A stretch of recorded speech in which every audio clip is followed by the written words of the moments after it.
Today we're talking about the secret key to healing leaky gut and food sensitivities. And it actually lies within the cells, the mitochondria, the health and functionality of the mitochondria within what we call the enterocytes, or the cells of the intestines. You see, when we look at the gut lining, it's only one cell wall, particularly in the small intestine. They're held together. These cells are held together like cheesecloth, right? And there's little holes in between called the villi where nutrients are able to pass through. And when there's tearing or damage in that intestinal lining, now large undigested food particles, bacteria, bacterial toxins are able to seep into the bloodstream and drive an inflammatory process throughout the body. It actually tells the body we're at risk of dying from some sort of infection because we've got these large bacteria, large undigested proteins, bacterial toxins, particularly one called LPS, lipopolysaccharides. That tells the body, okay, there's potential pathogens that could cause pneumonia, could cause meningitis, could cause encephalitis and kill us quickly, so we need to drive up inflammation. Now, let's go back to the root cause factors here. So when our body is bombarded by toxins from our environment, when we are not sleeping well and we have circadian rhythm dysfunction, when we have an overload of infectious microorganisms, when we have a lot of stress on our body, when we're not getting enough nutrients, proper nutrients in our body, or any number of those factors, when those are going together, it's called our allostatic load, or this kind of pressure, this disease-causing pressure on our system.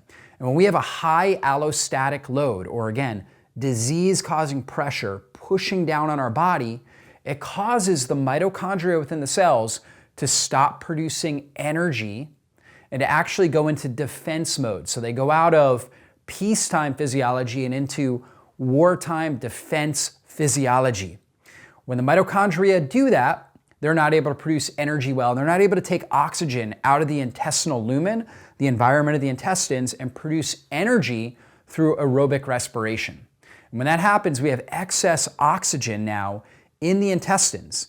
And that is a breeding ground for aerobic bacteria and what we call facultative anaerobic bacteria. So these are the types of bacteria, they can survive in higher oxygen environments. When we look at the kind of bacteria that survive in higher oxygen environments, they're things like Citrobacter, things like Salmonella, you may have heard of that from food poisoning, things like Klebsiella and Morganella, right? These are all potentially pathogenic histamine-producing bacteria. So these types of bacteria, when they're able to thrive, they're always in our intestines. They're called commensal bacteria, but when they're able to grow out of proportion, they start to produce a lot of different compounds that have negative effects on our overall health.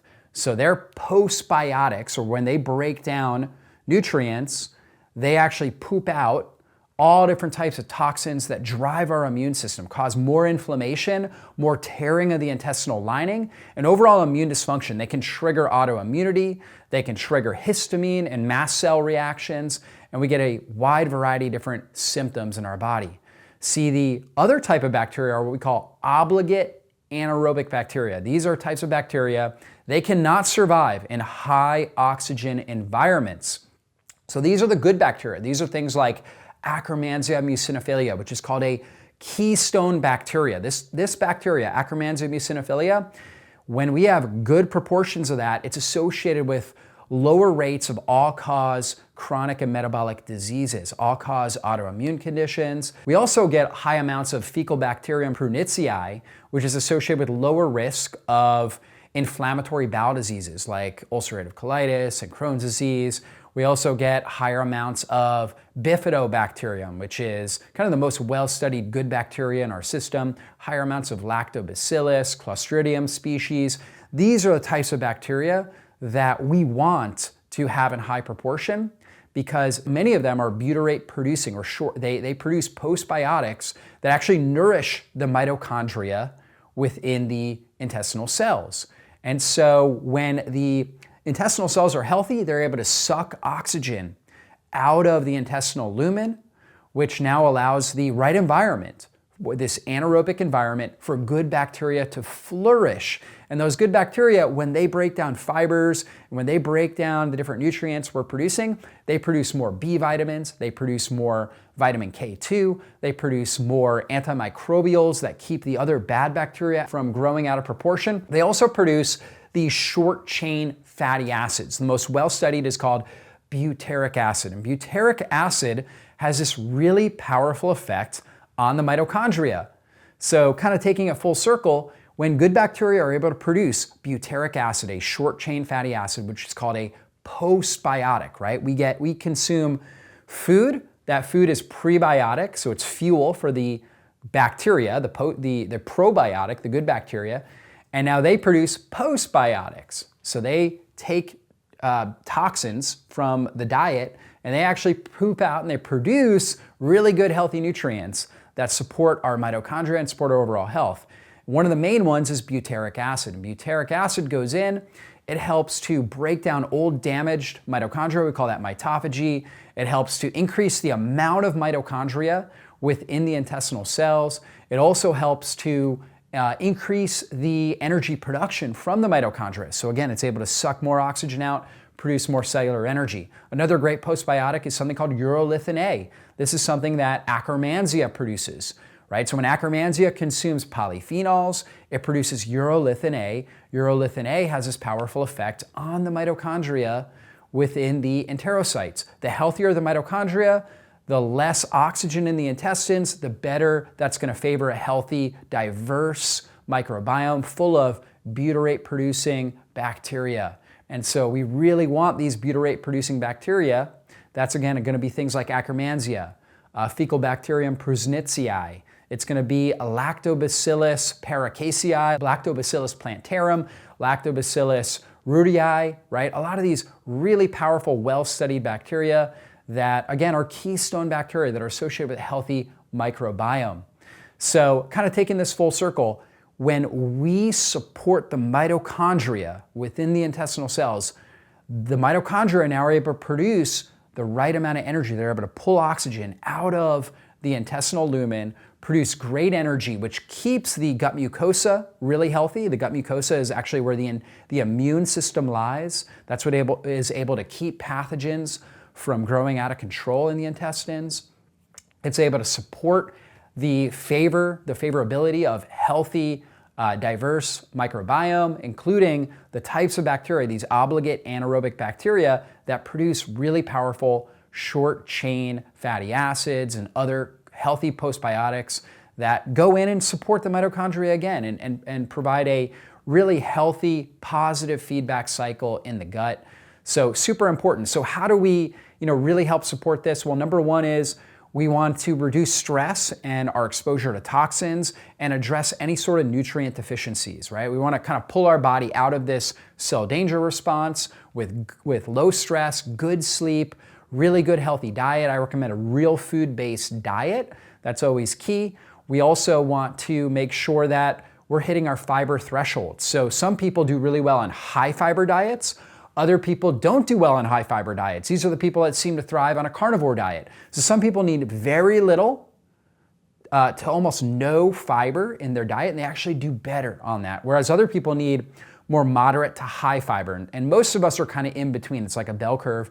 Most of us are in between, or we need kind of a certain amount of fiber, and that helps our body produce these postbiotic nutrients that support the mitochondria, but we don't want to overdo the amount of fiber that our gut microbiome needs. And so find your fiber threshold, focus on real foods, prioritize healthy proteins because that helps stabilize your blood sugar, getting healthy fats, getting rid of seed oils, your corn, safflower, cottonseed, peanut oil. All those seed oils really damage mitochondria. So they actually damage the membranes of the mitochondria and lower mitochondrial energy production. We want lots of good healthy fats. That's going to be things like grass-fed butter, pasture-raised animal products in general.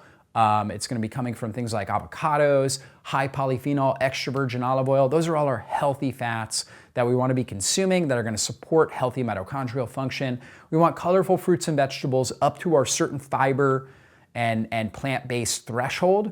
And then we want to make sure we're practicing some level of intermittent fasting. Intermittent fasting actually helps to trim down the primary feeders in our gut.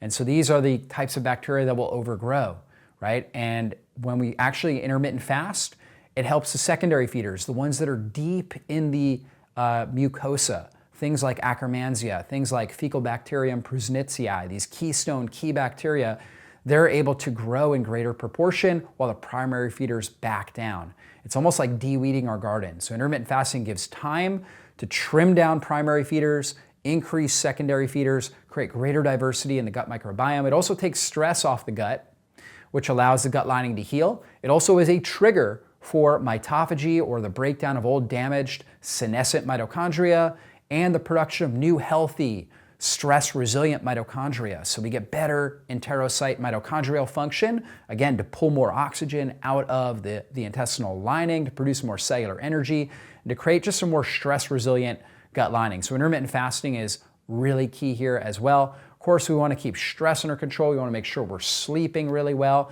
That's when we do our primary healing. And so when we sleep, particularly when our circadian rhythm is in good function, when it's dark, we get out of blue light, we go to bed at a pretty early time and get really good rest, our body produces more growth hormone and more melatonin. Growth hormone and melatonin are quintessential anti-aging hormones. Growth hormone stimulates healing in our bones, our muscle tissue, all of our tissues of our body. They have a better healing response when growth hormone's elevated, when we're sleeping well. And melatonin actually is this powerful antioxidant that slips into the double membrane of the mitochondria and protects it from oxidative stress. So we get better mitochondrial function and better overall tissue healing when we're sleeping well. So this is a critical component to pulling our body out of that cell danger response. So those are some of the key principles for helping to heal leaky gut, right? We need the right diet, the right fiber threshold. We need to keep stress under control. We need to make sure that we're nutrient sufficient, right? We're getting all the key nutrients that we need. And of course, we need to be practicing some level of intermittent fasting. Maybe we're compressing our eating window to like 8 hours a day, for example, eating from 10 a.m. to 6 p.m., right? Eating our 3 meals during that period of time, having adequate protein levels, adequate healthy fats, okay? And then of course, prioritizing really good sleep and a good sleep schedule where we're going to bed fairly early, making sure we're out of blue light after the sun goes down, and setting our body up for optimal release of growth hormone and melatonin so we get the best possible healing and recovery, the best possible mitochondrial function, so we can really thrive in life. So when it comes to healing leaky gut, a lot of influencers will tell you take all these different nutrients, right? Glutamine, all these different things. And some of those can be really, really helpful, right? Zinc, a lot of these key nutrients, I recommend them oftentimes as well. But the most important thing we can focus on is good mitochondrial function, really allowing the mitochondria in our intestines to function well. And so there are two things that I think can really be supportive as far as additional compounds or additional supplements that we can utilize to really help with this healing process. One is actually a really good form of butyric acid. Why is that so good? Okay, because butyric acid, again, stimulates mitophagy, stimulates mitochondrial energy production in the gut. It is that postbiotic. So if your gut microbiome is not able to produce enough butyric acid, you're not gonna heal the intestinal lining. So getting a good form of butyric acid and getting it deep in the intestines. Most forms are a form called sodium butyrate, and it's more water soluble, and it will release in the proximal or top area of our small intestine, so it won't get as deep into the system. This is why I recommend a kind called tributyrin. Tributyrin actually is a lipid-based or a fat-based form of butyric acid, so it's lipid encased, and that will take longer to break down and digest, so it will get deeper into the small intestine, where it will have more of a profound effect, right? So it's gonna have a greater, stronger effect in the intestines for healing the intestinal lining and will basically address more of these mitochondria and allow the intestines to heal faster and better. So I really like that supplement. And then one other is immunoglobulins. Immunoglobulins are kind of selective binders. So when we have this overgrowth of these potentially pathogenic aerobic bacteria, we talked about them, H. pylori, Salmonella, things like Klebsiella, okay, Citrobacter. These things are, again, all potential autoimmune triggers, histamine triggers. we want something that can help bind and pull those out of our system. So we want to bind and remove these while we support the mitochondria to pull the oxygen down. Immunoglobulins will do that. They will actually grab, bind, and pull these things out in your feces at a higher degree than any other binder. So I really love the combination of immunoglobulins along with a really good lipid encased form of butyric acid to help support the overall gut microbiome as well as the mitochondrial energy production in the gut to help heal and seal leaky gut. So I know this is a complex video, but guys, if you understand this, you're gonna understand how to heal leaky gut, how to reduce food sensitivities, autoimmunity, chronic inflammation. It's such powerful information. So be sure to share it with anybody that you know and that you care about.